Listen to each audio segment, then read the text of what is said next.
ኢስላም ለሁሉም ወንድማማችነትን ሰጥቶ የተመሳሳይነትን ሰጥቶ አንዱ ከሌላው ጋር እንዳይጋባ ከሌላው ጋር እንዳይቀባበር ከሌላው ጋር እንዳይኖር የሚል ገደብ የለውም።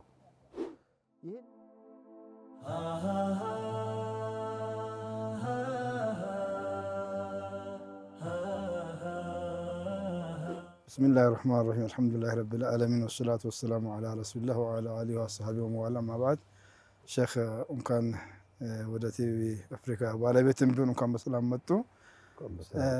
ያሁኑ ርዕሳችን ደግሞ የዛሬው ርዕሳችን የሚሆነው ይሄ በብሔር ወይም በአካባቢ ደረጃ ጋብቻን መገደብ በእስላም ጥሩ ጎን አለው መጥፎ ጎን አለው?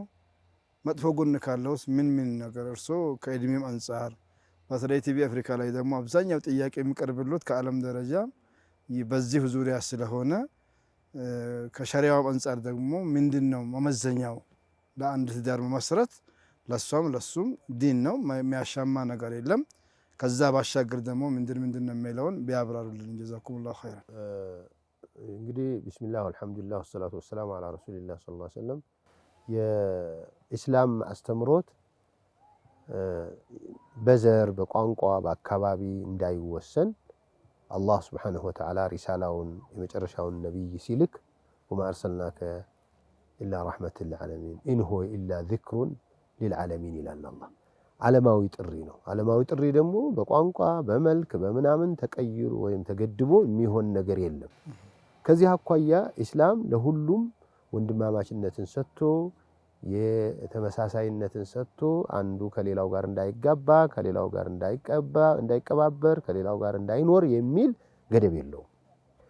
ይሄንን ወደ ተግባር ሲመጣም ነብዩ አለይሂ ሰላቱ ወሰለም በአካባቢያቸውም ቢሆን እዚህ አካባቢ ለነበረው ለብሔሩ ለቋንቋው ለአካባቢው hatta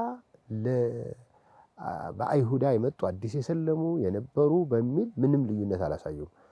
ነብዩ አለይሂ ሰላቱ ወሰለም አብረዋቸው ከነበሯቸው ሱሐባዎች መካከል የቁረይሾች ዋና የሚባሉት እነ አቡበክር እና ዑመር ከውጭ የመጡት ደግሞ ከሐበሻ የሄዱት ቢላል እነ ሱሐይብ ከሩም እነ ሰልማን ከፋሪስ እነ ኸባብ ሌሎችም ሱሐባዎች ከኒ ታላላቅ ሱሐባዎች ጋራ አብረው ቁጭ ብሎ እኩል እንትን አገኝተው እንደውም አንዳንድ ጊዜ ብልጫ እየተሰጣቸው ቅድሚያ እየተሰጣቸው ኖረዋል። ጋብቻን በተመለከተ ነብዩ አለይሂ ሰላቱ ወሰለም አንድ ከጋብቻ ማነው ከእስላም ነብይ ከመሆናቸው በፊት ባለቤታቸው ለሳቸው የሰጧቸው ባሪያ ነበሩ ዘይድ ኢብኑ ሐሪታ የሚባል ሰው። ይሄ ዘይድ በባርነት የታወቀ ካንዱ ወደ ሌላ ሲሄድ ቆይቶ ኸዲጃ ጋር ደርሶ ኸዲጃ ደግሞ ለባላቸው አገልጋይ ይሁን ስትወጣ አብሮህ የሚወጣ የሚወርድ ይሁን ብለው ሰጥተዋቸው ነበር። ነብዩ ደግሞ አለይሂ ሰላቱ ወሰለም እንደዚህ ከሰጠሽኝማ እኔ ደግሞ ልጅ አርገዋለሁኝ ብለው ዘይድ ኢብኑ መሐመድ እየተባሉ በዛን ጊዜ ባህሉ ነበር። ተበኒ ልጅ ነው ይወርሰኛል ወርሰዋለሁ ብለው ለህዝብ አስተዋውቀው ይቆያሉ። ቁርአን መጥቶ ادعوهم لآبائهم ሲል ዘይድ ኢብኑ መሐመድ አባ አሐድ من رجالكم ሲባል ዘይድ ኢብኑ ሐሪሳ ይባል በቃ ወደ አባት ነው የምትጠራው ከዛሬ በኋላ አንተም ነፃ ነህ ብለው ሰጡ ለቀቋቸው። ይህንን ነፃነት ቢያገኙ በአካባቢው ህዝብ ዘንድ ባሪያ ነበረ የሚለው ነገር አለ ተሰራጭቷል። በፍጹም መልካቸው የተለየ ነው። በፍጹም ነብዩ አለይሂ ሰላቱ ወሰለም ከጊዜ በኋላ ከቤተሰብ ሊድሩት ፈለጉ። መጀመሪያ ኡሙ አይመንን ድረዋቸው ወልደዋል። አይመንና ኡሳማን ወልደዋል እና ከዚህ አልፎ መጨረሻ ላይ ከቁረይሾች ጋር ሊድሯቸው ፈለጉ። ያሰቡት ደግሞ ያክስታቸው ልጅ ነው። ከዚያ ለአክስታቸው ቤተሰብ ነገሩ ልድራት ነው ዘይነብን አሉ። ዘይነብ ቢንት ጃህሽ ዘይነብ እንግዲህ ነብዩ ሰለላሁ ዐለይሂ ወሰለም ለራሳቸው ጠየቁን መስሏቸው ቤተሰቡ በጣም ተደሰተ።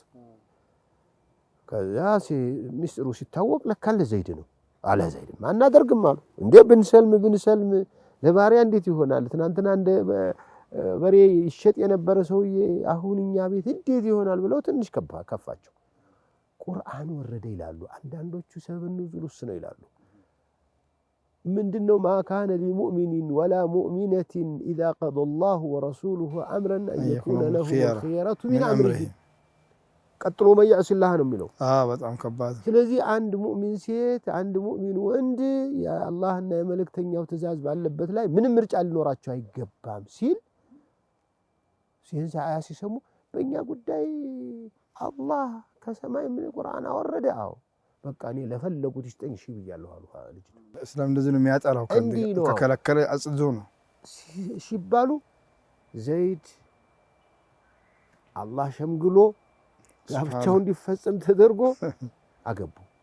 ዘይድ ትንሽ ከቆዩ በኋላ ከዘይነብ ጋር ተጣጣሙ፣ አልቻሉም። እኔ ተውኩኝ። አምሲክ አለይክ ነቢ ደግሞ ልተው ነው ያ ረሱላህ አረላላ ብለ አምሲክ አለይክ ገዛው ጀካል ስንት ትልቅ ነገር የታሰበ ነገር አንተ እንዴት ነው ሲባል በፍጹም አላህ ይቺ ሴት የአላህን ትእዛዝ አክብረው በመቀበላቸው ካሳቸው። በባል የተበደለች ሴት ዘይነብን አዎ መጎዳት ያለባት መካስ ያለባት በባል ነው። ይቺ ሴትዮ ደግሞ መሬት ላይ ካለ ሁሉ ምርጥ ሰው እንዲያገባቸው ጠይቀው ሄደው ቢያገቡ ኑሮ እንዴ የልጃቸው ሚስት ሊባሉ ነው። ግን ጋብቻውን አላህ ወሰነ። فلما قضى زيد منها وطرا زوجناكها ዘይድ ጉዳዩን ሲጨርስ አንተ ላንተ ድርያታለሁ ወዴት ይከዳል? ወዴትም አይከድም። አላህ ወሰነ። ተቀብለው እሳቸው ሁለት ነገር አስተማሩበት ለህዝባቸው በዘይነብ ምክንያት። በጋብቻ ጉዳይ አረብ አጀም የሚባል ቀጭን ወፍራም የሚባል ጥቁር ቀይ የሚባል ነገር ወለኛ ደግሞ ኦሮሞ አማራ ስልጤ ጉራጌ አትበሉት። ከዚያስ ሌላ ደግሞ የልጅ ብለህ የምታቀርበው ሰው የውሸት ልጅ ምናምን እንግዲህ እኛ ጋር እኮ አሁን ጓደኛ ሚስት ማግባት አይሆንም ብሎ ነው እኮ የሚያስቡት ሰዎች። ግን አላህ ዘይድ ብን መሐመድ ተብሎ ይታሰብ የነበረ ልጅ እንኳን ሚስት ድሬሃለሁ ብሎ ይህንን ባህል አፈራርሶ አስተማረበት። ስለዚህ በኢስላም የዘረኝነት ነገር እንትን አለ። እኔ አንድ ሼክ እንደው ሳልጨርስ አንድ ነገር ላስታውሱ። ሁላችንም እናውቃለን ጋብቻን ከብሔርህ ወጣ ብለህ ከአካባቢ ወጣ ብለህ ስታገባ ምን አገኘህ ማለት መሰለህ? ሌላ ማህበረሰብ አገኘህ ነው። ዘሩ ሰፋ ማለት ዘሩ ሰፋ። አንተም ተውቅናው ራሱ ዳዕዋው ሰፋ። ምክንያቱም አካባቢ ላይ ካሉ ሰዎች አገባህና ያው ትናንትና የሚያውቁህን አብዱ ሰላም ነው፣ አሁንም አብዱ ሰላም ነው። ላኪን ሌላ አካባቢ ሂዶ ሲያገባ አንደኛ ዳዕዋው ይደርሳል። የረሱል ሰለላሁ ዐለይሂ ወሰለም ጋብቻ እኮ እንዲህ ነው። የተለያዩ ብሔር ነጅወይሪያ፣ ሰፊያ ማለት አልቅብጥያ ከግብጽ ግብጾችን እኮ አስከበረች እኮ ተጋብቻ ነኝ ማሪያት አልቅብጥያን ያገባው አሉ መሻይኾች ሲነግሩ። እንዴ አያታቸው እኮ ከማሪያ አካባቢ ነው የመጣቸው ሀጀር አሉ። እና እስላም ሄደን የአንድ ሰው ልጆች ነን፣ የአደም ልጆች ነን፣ የሐዋና የአደም ልጆች ነን። ወርድ ስንወርድ አላህ ሱብሓነሁ ወተዓላ የቋንቋ ልዩነትን ያደረገው እንድናውቅ እንድንተዋወቅ ዘር መቁጠር እንድንችል አዩሃ الناس إنا خلقناكم من ذكر وأنثى وجعلناكم شعوبا وقبائل تعارفوا إن أكرمكم عند الله أتقاكم። መበላለጥ ግን በዲን ነው። ስለዚህ በእኛ ሀገር ላይ በተለይ ዳዒዎች ላይ በተለይ ትላልቅ ሰዎች ላይ ጋብቻን ሰፋ ማድረግና ከዚያም ከዚህም ማድረግ በተለይ ዘረኝነቱን ብሔርተኝነቱን አሁን የብሔርተኝነት ነገር በጣም በየጊዜው እየተነሳ እስላምን እያቆሸሸ ስለሆነ በዚህ ምክንያት ልናስፋፋለት ይገባል ማለት ነው። በጣም ጀዛኩሙላሁ ኸይረን። እንግዲህ ውድ የአፍሪካ ቲቪ ተከታታዮች ሸኻችን ትልቅ መልእክትን ያስተላለፉት ያው እሳቸው የእስላም መሪ ናቸው። እስላም ደግሞ አስተምህሮቱ ገደብ የለውም፣ ኑር ነው። ብርሃን እንደማይገደብ ሁሉም ቦታ ይገደባል። ይህንን ደግሞ ብርሃን የሚያሰራጩ ዱዓቶች ደግሞ በተለያየ አማካኝነት ወደ እያንዳንዱ አካባቢ ደርሰው በተለይ እንደ ሀገር ዘልቀው ደርሰው ጋብቻን በማስፋት መመዘኛው አቻነቱ ዲንና ዲን ብቻ ሆኖ ከበስተጀርባው ደግሞ ሁለተኛ ግብ ዳዕዋን ማድረስና ያንን ነፃ ማውጣት ያስፈልጋል ብለው ለጋብቻ በአካባቢና በብሔር መገደብ እንደ እስላም የሚደገፍ እንዳልሆነ አጽንኦት ሰጥተው ተናግረዋል።